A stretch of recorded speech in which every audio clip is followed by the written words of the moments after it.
Eske nou kon diferans ki genyen an 3 dokter G sa yo? Optician, optometrist, ophthalmologist. Yo ta vle semble même, men yo tre diferan.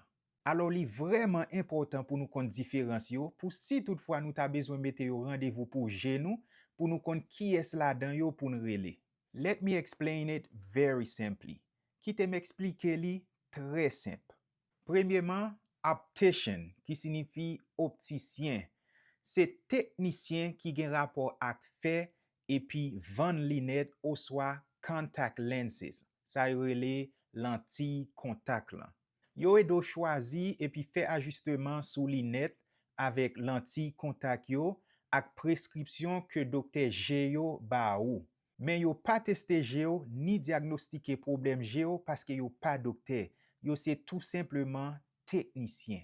Deuxièmement, optometrist, qui c'est yon optométriste, c'est yon docteur G, mais c'est pas yon chirurgien, qui donc yo pa fait opération nan G. Yo examine G yo, cheke vision, et puis yo bo prescription pour lunettes ou bien contact. Et puis yo capable tout détecter quelques problèmes G, tant que G sec, infection, ou bien quel que soit changement dans vision.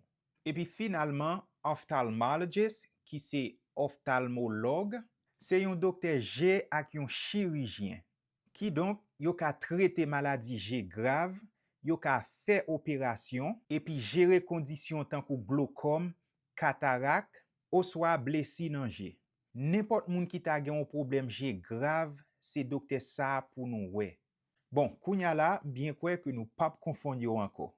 Si vidéo sa te do comprendre différence yo, pas hésiter quitter yon like, yon commentaire et puis partager la avec yon lot et puis pas oublier abonner pour m'ka venir avec plus vidéo pour nous.